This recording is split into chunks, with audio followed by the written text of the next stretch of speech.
സവാള ഗിരി സവാള ഗിരി ഗിരി. പത്മകുമാർ അറസ്റ്റിലാകുമ്പോൾ ചോദ്യങ്ങൾ നീളുന്നത് കടകംപള്ളിയിലേക്കാണ്.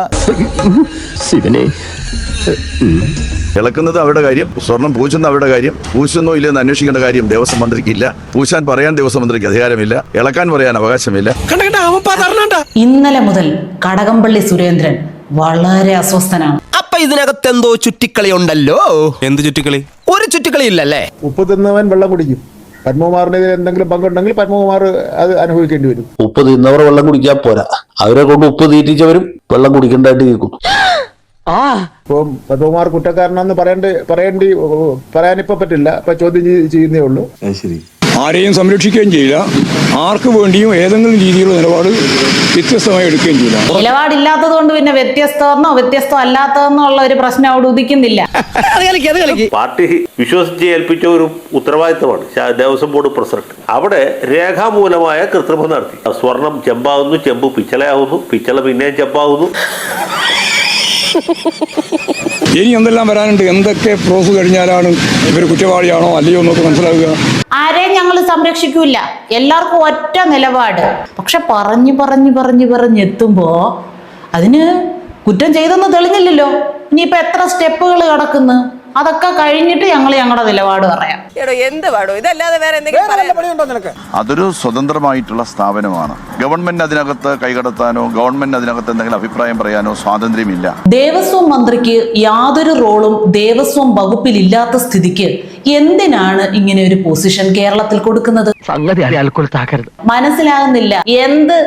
അതിനാണ് ദേവസ്വം മന്ത്രി. ദേവസ്വം വകുപ്പ് മന്ത്രി എന്ന പ്രവർത്തനത്തിനിടയിൽ ദേവസ്വവുമായിട്ട് ബന്ധപ്പെട്ട ബോർഡിന്റെ ഒരു ഫയലും എന്റെ മുന്നിൽ വന്നിട്ടില്ല. ഇവനെ സൂക്ഷിക്കണം, ഇവൻ നമ്മളെ കുഴപ്പിക്കാനുള്ള പരിപാടി. ഇവനിതിൽ എന്തോ കൈയുണ്ട്. പാർട്ടിക്ക് യാതൊരു ബന്ധമില്ല. അയ്യോ, ഞങ്ങൾക്കൊരു ബന്ധമില്ല. ആരാ പത്മകുമാർ? CPIഎമ്മിന്റെ പത്തനംതിട്ട ജില്ലാ കമ്മിറ്റി അംഗം എന്നൊക്കെ പറയുന്നത് പാർട്ടിയായിട്ട് ബന്ധമുള്ള ഒരു പൊസിഷൻ അല്ല. മനസ്സിലായില്ലേ? ഇവരൊന്നും പാർട്ടിയിൽ ആരും അല്ല. അതിന്റെ അർത്ഥം എന്ന് പറയുന്നത് അതൊരു സ്വതന്ത്രമായിട്ടുള്ള സ്ഥാപനമാണ്. അതിനെ വെറുതെ മോശമാക്കാൻ വേണ്ടി പ്രതിപക്ഷ പാർട്ടികൾ ഓരോന്ന് പറഞ്ഞുണ്ടാക്കുന്നതാ.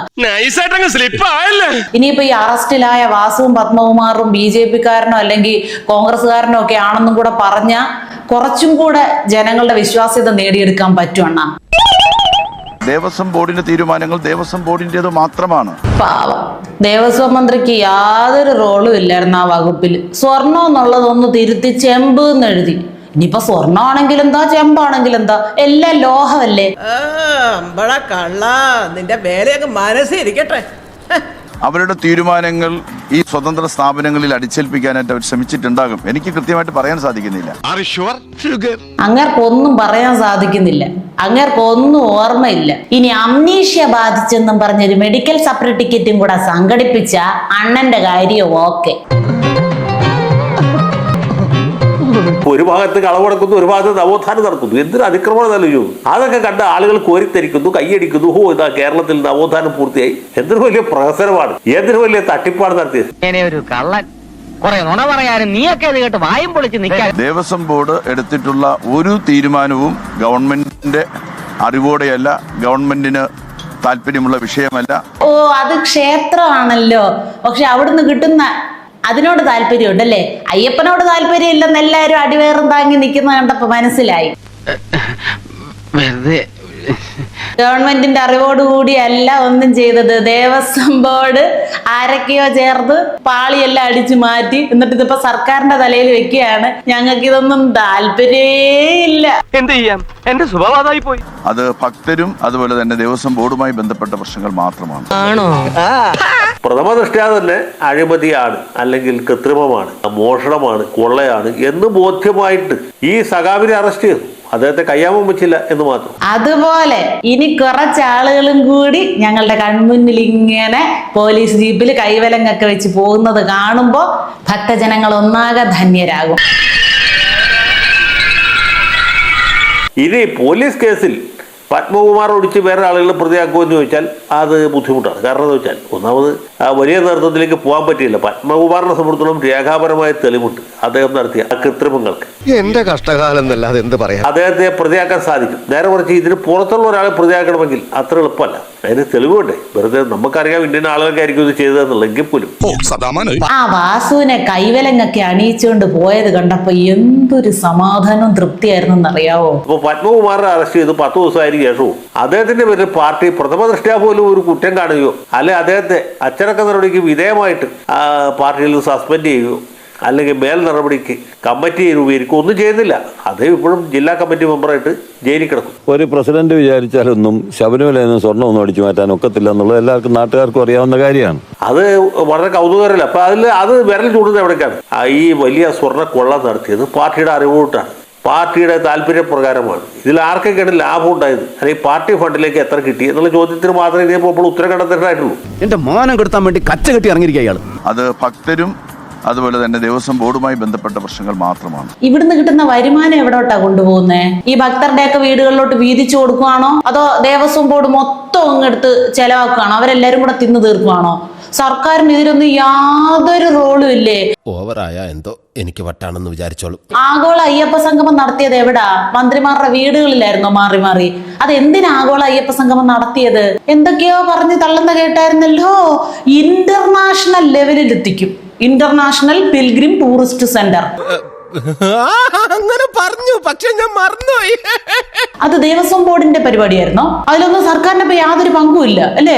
ശ്രീ പത്മകുമാറിനെ CPM-ന്റെ പ്രത്യേകമായിട്ടുള്ള താല്പര്യത്തിലാണ് ദേവസ്വത്തിന്റെ പ്രസിഡന്റ് ആക്കുന്നത്. അതുകൊണ്ട് തന്നെ ദേവസ്വം പ്രസിഡന്റിന്റെ നിയമനത്തിലോ ദേവസ്വത്തിന്റെ ഫംഗ്ഷനിങ്ങിലോ പാർട്ടിക്കോ സർക്കാരിനോ പ്രത്യേകിച്ച് കാര്യമൊന്നുമില്ല എന്ന് പറയുന്ന ഒരു വാദം നിലനിൽക്കുന്നതല്ല. ഇവന്റെ കോമഡി കണ്ട പൊങ്കാലായിട്ട് അടിച്ചു കൊല്ലാൻ തോന്നുന്നു. മിണ്ടരുത്. ഹൈക്കോടതിയിലേക്ക് നേരിട്ട് റിപ്പോർട്ട് ചെയ്യാനാണ് SITയോട് പറഞ്ഞിരിക്കുന്നത്. അപ്പോൾ എന്ന് പറഞ്ഞാൽ കുറ്റമറ്റ തരത്തിലുള്ള ഒരു അന്വേഷണ സംവിധാനമാണ് നമ്മുടെ സംസ്ഥാനത്ത് ഇതുമായി ബന്ധപ്പെട്ട് നടക്കുന്നത്. ഇപ്പൊ ഞങ്ങൾക്കത് ബോധ്യമായി. ബഹുമാനപ്പെട്ട ഹൈക്കോടതി SITയെ നിയമിച്ചത് കൊണ്ടും അന്വേഷണം കുറ്റമറ്റതായതുകൊണ്ടും കറക്റ്റ് ആയിട്ടുള്ള ആളുകളിലേക്ക് ആ അന്വേഷണം എത്തിച്ചേരുന്നുണ്ട്. ആ കാര്യത്തിൽ ഞങ്ങൾക്ക് ഒരു സംശയമില്ലെന്നാ. അല്ല, അത് അന്വേഷണം കഴിഞ്ഞാലല്ലേ. അന്വേഷണം നടക്കട്ടെ. അന്വേഷണത്തിന് മുമ്പ് എന്തിനാണ് നമ്മൾ വിധി എഴുതാൻ പോകുന്നത്? അന്വേഷണം നടന്ന് അതുമായി ബന്ധപ്പെട്ട റിപ്പോർട്ടുകൾ വരട്ടെ, അതിനുശേഷം നമുക്ക് കാര്യങ്ങൾ ആലോചിക്കാം. മടിയിൽ കനമില്ല, എന്റെ മുന്നിൽ ഇരിപ്പുണ്ട്. ഞാൻ പറഞ്ഞല്ലോ കാര്യങ്ങൾ. അന്വേഷണം അതിന്റെ ശരിയായിട്ടുള്ള ദിശയിൽ നീങ്ങുന്നു എന്നാണല്ലോ നമ്മൾ എല്ലാവരും മനസ്സിലാക്കേണ്ടത്. അണ്ണന്റെ കയ്യിലേക്കും കൂടി ആ ആഭരണം വീണ സമയത്ത് ഈ അന്വേഷണത്തിൽ എന്തൊക്കെയോ രാഷ്ട്രീയ ആസൂത്രണങ്ങളുണ്ട്, രാഷ്ട്രീയ ലക്ഷ്യങ്ങളുണ്ട്, അന്വേഷണം കുറ്റമറ്റതല്ല എന്നൊന്നും ഇതേ നാക്കൊണ്ട് പറയരുത്. ഇതുമായി ബന്ധപ്പെട്ട് അന്വേഷണം നടന്നിട്ട് ആരൊക്കെയാണ് അന്വേഷണത്തിൻ്റെ ഭാഗമായി ബലം കണിഞ്ഞോ ബലം കണിയാതെയോ ജയിലിലേക്ക് പോകുന്നത് നമുക്ക് നോക്കാം. അതല്ലേ നല്ലത്. അതിനെന്തിനാണ് ഇത്ര ധൃതിപ്പെടുന്നത്? ഒരുമിച്ച് കട്ടവർ ഒരുമിച്ച് ഉള്ളിലേക്ക് പോകട്ടെ അല്ലയോ സഖാവേ? ഇയാളെന്താ ഒരുമാതിരി മുള്ള വെച്ച പോലെ വർത്താനം പറയുന്നത്? മാപ്പ് പറയാത്തത് കൊണ്ട് തന്നെ ഞാൻ സിവിൽ കേസ് ഫയൽ ചെയ്തു എന്നാണ് പറഞ്ഞത്. ഞാനത് നിങ്ങളോട് പറയാൻ നിന്നില്ല എന്നുള്ളത് മാത്രമേ ഉള്ളൂ. എല്ലാ മാധ്യമങ്ങൾ വിളിച്ച് പറയേണ്ട കാര്യമൊന്നുമില്ല. ഇനി ആരോടും ഒന്നും വിളിച്ച് പറയണ്ട. അഹങ്കാരമൊക്കെ ഒന്ന് ഒതുക്കിക്കോ. നാട്ടുകാരോട് അണ്ണന്റെ നാക്കുകൊണ്ട് വിളിച്ചു പറയാതെ തന്നെ കാര്യങ്ങളെല്ലാം ഇപ്പൊ ഞങ്ങൾ അറിയുന്നുണ്ട്. സംസ്ഥാന ഗവൺമെന്റിനെ സംബന്ധിച്ച്, അന്നത്തെ ഗവൺമെന്റിനെ സംബന്ധിച്ച് ഇന്നത്തെ ഗവൺമെന്റിനെ സംബന്ധിച്ചും ഗവൺമെന്റിന്റെ കൈകൾ ശുദ്ധമാണ്. യാതൊരു തരത്തിലുള്ള സംശയമില്ല. അത് ആരുടെ മുഖത്ത് നോക്കിയും പറയും. എന്റെ തല പൊക്കോട്ടെ, പക്ഷെ സത്യം വിട്ടുള്ളൊരു കളിയില്ല. അത് ഞാൻ പഠിച്ചിട്ടില്ല. ഞങ്ങൾ കുറെ കേട്ടിട്ടുണ്ട്. നിയമസഭ തൊട്ട് കേൾക്കാൻ തുടങ്ങിയതാണ്. ഈ കൈകൾ ശുദ്ധമാണ്. 5-6 ദിവസം മുമ്പ് വാസു അറസ്റ്റിലാകുന്നതിന് മുമ്പ് അങ്ങേരും പറഞ്ഞായിരുന്നു ശുദ്ധമാണെന്ന്. പത്മകുമാറും പറഞ്ഞായിരുന്നു ശുദ്ധമാണെന്ന്. ഈ ശുദ്ധന്മാരെ എല്ലാരെയും കൂടെ കൊണ്ടിടാനുള്ള സ്ഥലം ജയിലിലുണ്ടോന്നോ ഇപ്പം? ഒരു ഫയലും ഒരു കാര്യവും ദേവസ്വം മന്ത്രി എന്നുള്ള നിലയിൽ നമ്മുടെ മുന്നിൽ വരുന്നില്ല. ഇളക്കുന്നത് അവരുടെ കാര്യം, സ്വർണം പൂശുന്ന അവരുടെ കാര്യം, സ്വർണം കൊണ്ട് കൊടുക്കുന്നത് ഭക്തരുടെ കാര്യം, സ്വർണം പൂശുന്നത് ക്ഷേത്രത്തിന്റെ കാര്യം, അത് അടിച്ചു മാറ്റുന്നത് നമ്മുടെ കാര്യം എന്ന് വെച്ചാൽ അതിന്റെ അഹംഭാവം അവനില്ലട്ടാ. പൂശുന്നോ ഇല്ലെന്ന് അന്വേഷിക്കേണ്ട കാര്യം ദേവസ്വം മന്ത്രിക്ക് ഇല്ല. പൂശാൻ പറയാൻ ദേവസ്വം മന്ത്രിക്ക് അധികാരമില്ല. നല്ലവനായ ഉണ്ണി ആരും സംശയിക്കരുതേ. വിഷമം കയറി അണ്ണൻ ആത്മാഹൂതി ചെയ്ത് കളയും. സീരിയസ് ആയിട്ട് വല്ലതും പറയുമ്പോ ആക്കരുത്. ഇളക്കാൻ പറയാൻ അവകാശമില്ല. നമ്മൾ ശബരിമലയുടെ ഉത്സവം നടക്കുന്ന സമയത്ത് ഇപ്പൊ തുടങ്ങിയല്ലോ ശബരിമല സീസൺ. ശബരിമലയിൽ ഉത്സവം നല്ല ഗംഭീരമായിട്ട് നടത്തുക എന്നുള്ള ഒറ്റ ചുമതലയെ ദേവസ്വം മന്ത്രിക്കുള്ളു കേട്ടോ. അപ്പൊ ഇതായിരുന്നല്ലേ അണ്ണന്റെ ഉത്തരവാദിത്വം? ഞാൻ ഇതുവരെ പറഞ്ഞില്ലെന്നേ ഉള്ളൂ. എന്തിനാ ഞാൻ എന്നെ തന്നെ വെറുതെ ഇങ്ങനെ പൊക്കി പറയണേ? നിങ്ങളൊന്നും വിശ്വാസികളല്ലല്ലോ. നിങ്ങൾ എന്ന് കൊടകയറും താങ്ങി നിൽക്കുകയല്ലേ ഉള്ളൂ. അപ്പം വിശ്വാസികളെ ഏൽപ്പിച്ചാൽ അവരതിനേക്കാൾ ഗംഭീരമായിട്ട് ഉത്സവമൊക്കെ നടത്തും. പിന്നെ ആഭ്യന്തര വകുപ്പുണ്ടല്ലോ, പോലീസുകാരും കൂടെ ചേർന്ന് അവരത് നടത്തിക്കോളും. അതിനിങ്ങനെ മുടിപ്പിക്കാൻ വേണ്ടി ഒരു പ്രത്യേക വകുപ്പ് എന്തിനാ? ഇതിന്റെ രാഷ്ട്രീയവും ധാർമ്മികമായ ഉത്തരവാദിത്തത്തിൽ നിന്ന് CPM ഒഴിഞ്ഞു മാറാൻ പറ്റുകയില്ല. കടകംപള്ളി സുരേന്ദ്രൻ ഒഴിഞ്ഞു മാറാൻ പറ്റുകയില്ല. പിണറായി വിജയൻ ഒഴിഞ്ഞു മാറാൻ പറ്റുകയില്ല. ഇത് ഔട്ട് ആൻഡ് ഔട്ട് കൊള്ളയാണ്. വെറും കൊള്ളയല്ല, ആലോചിച്ച് ഉറപ്പിച്ച് വലിയ ആസൂത്രണവും മുന്നൊരുക്കവും നടത്തി വളരെ വൃത്തിയായി നടപ്പാക്കിയ ഒരു പകൽ കൊള്ളയാണ്. ഇത് ഇവിടെ ഇരിക്കട്ടെ, ഞാനൊന്ന് കിടക്കട്ടെ. Bing bing boo, tum tum tum tum tum tum tum tum tum tum tum tum tum tum tum tum tum tum tum